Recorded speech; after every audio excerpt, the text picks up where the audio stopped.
নজর রাখবো পরবর্তী সংবাদে। শান্তিপাড়া ঐকতান যুব সংস্থা এই বছর প্রথমবারের মতো ভি ডিভিশন প্রতিদ্বন্দ্বিতা তৈরি করতে যাচ্ছে এবং তারই মধ্যে আজ সম্পূর্ণ হয়েছে বারপুজা। ফুটবল টিম আজ আগরতলা উমাকান্ত মাঠে বারপুজো অনুষ্ঠিত হয়েছে তাদেরকে সঙ্গে নিয়ে, দলের সদস্যদেরকে সঙ্গে নিয়ে। এবং এবছর দল নিয়ে সম্পূর্ণ আশাবাদী রয়েছে কোচ, পাশাপাশি ক্লাব কর্মকর্তারা। আজকে বারপুজাকে কেন্দ্র করে কি বলছেন ক্লাব কর্মকর্তারা, শোনাবো। অ্যাকচুয়ালি আজকে আমাদের ঐকতান যুব সংস্থায় আমরা বার পুজো আজকে একটা অনুষ্ঠান করেছি। আমরা আগামীকাল থেকে পুরোদমে প্র্যাকটিসে নামছি, তাই আজকে একটা পুজো দিয়ে আমাদের আজকে একটা ভালো দিনে একটা পুজো দিয়ে আজকে ইয়ে করলাম আর কি, অনুষ্ঠানটা স্টার্ট করলাম আর কি। এবছর লক্ষ্য কি এবং দল কিরকম? এই বছর লক্ষ্য তো সবাই চায় চ্যাম্পিয়ন হতে, আমরা চ্যাম্পিয়নের জন্য দল করেছি।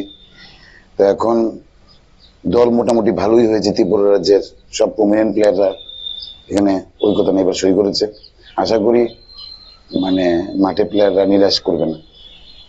যেহেতু বি ডিভিশন আপনারা খেলবেন, হ্যাঁ, এখানে আরো অনেক প্রতিদ্বন্দ্বিতা রয়েছে। যে প্লেয়ার আপনারা বাছাই করছেন রাজ্যেরই সব রাজ্যের প্লেয়ার। প্রয়োজন হলে আমরা দুইজন, যেহেতু বি ডিভিশনের দুইজন প্লেয়ার বাইরের থেকে খেলানো যায়, আমাদের দুটো জায়গা খালি রাখা হয়েছে।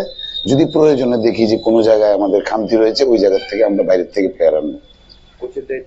কোচের দায়িত্বে সুজিত ঘোষ, আর আমার সঙ্গে আছে আমাদের ক্লাবের সেক্রেটারি সঞ্জিত সাহা। দল নিয়ে কিরকম আশাবাদী? দল নিয়ে তো অ্যাকচুয়ালি এটা দল তো ভালোই হয়েছে, এটা তো বলতে পারবে সুজিত। আশা করি দল ভালোই।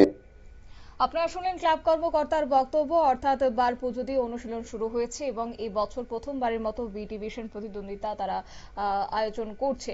এবং এই দলকে নিয়ে কতটা আশাবাদী রয়েছে কোচ এবং কিভাবে তারা অনুশীলন করছে, দলের সদস্যরা কতটুকু প্রস্তুত রয়েছে, সবটা বিষয় নিয়ে আজ তুলে ধরেছে কোচ সুজিত ঘোষ। তিনি কি জানিয়েছেন, শুনুন। আশা করি দর্শকদের খেলা নিরাশ করবে না, এবং যদি তারা ঠিকমতো তাদের পারফরমেন্স খেলার সময় মেলে ধরতে পারে, তা আশা করছি আমরা একটা ভালো ফলাফল করবো টুর্নামেন্ট। তারা চ্যাম্পিয়ন আশা রাখি। প্রথমবারের মতন হবে। হ্যাঁ, যে টিমগুলো রয়েছে ওদের সাথে হ্যাঁ, যে টিমগুলো রয়েছে বলতে পাশাপাশি আরো 4-5টা দল আছে, মোটামুটি সেম টাইপেরই হয়েছে।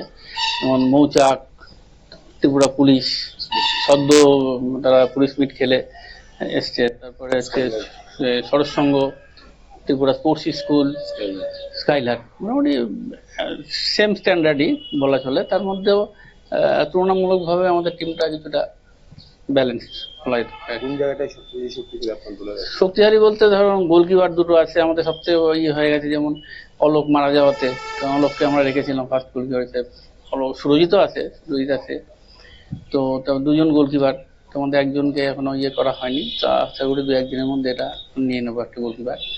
আর ডিফেন্সে যেমন 7 জন আছে, মিডফিল্ডে 6 জন এবং ফরওয়ার্ডে 5 জন, টোটাল 20 জন ফুটবলার আছে। না, এখন না, আমার এখানে রাজ্যের যেসব ফুটবলাররা সই করানো হয়েছে, আশা করি এরাই ভালো ফলাফল বা ভালো খেলা উপহার দেবে। যদি কোনো কারণে কোনো কিছু প্রয়োজন পড়ে তখন চিন্তা ভাবনা করে দেখা যাবে লাগবে কি লাগবে না। তবে আমার মতে আমার যে টিম আছে এতে এরাই একদম নিজেদের যে এদের যে পারফরমেন্স, যে বিগত ম্যাচগুলোতে খেলেছে গত বছর বা তার আগে, সেরা প্লেয়ারদের এখানে সই করানো হয়েছে। আশা করি এদের দিয়ে আমরা জয়টা হাসিল করতে পারবো। জয় নিয়ে কতটুকু আশাবাদী? জয় নিয়ে তো সবসময় প্রত্যেকেই চায় চ্যাম্পিয়ন হতে, এবং জয় তো সবসময় চাইবই। আর যেহেতু আমি যে ধরনের টিম আমরা করেছি, তো এখন তারপরেও যদি কিছু কিছু ক্ষেত্রে হয়তো কিছু কোনো ইনসিডেন্ট ঘটতে পারে, তবে সেরকম ধরনের কোনো নেই, কারণ প্রতিটা বিভাগেই 2-3 জন করে সেরা ফুটবলার আছে। Thank you. অর্থাৎ এই বছর প্রথমবারের মতো বি ডিভিশনের প্রতিদ্বন্দ্বিতা করতে ময়দানে নেমে পড়েছে শান্তিপাড়া ঐকতান যুব সংস্থা। এবং সেক্ষেত্রে যেহেতু এই প্রতিদ্বন্দ্বিতাতে রাজ্যের বিভিন্ন ফুটবল টিম অংশগ্রহণ করবে, তাই সে পাশাপাশি সেখানে নিজের দল নিয়ে নিজের দলকে চ্যাম্পিয়ন করতে আশাবাদী রয়েছে কোচ সুজিত ঘোষ।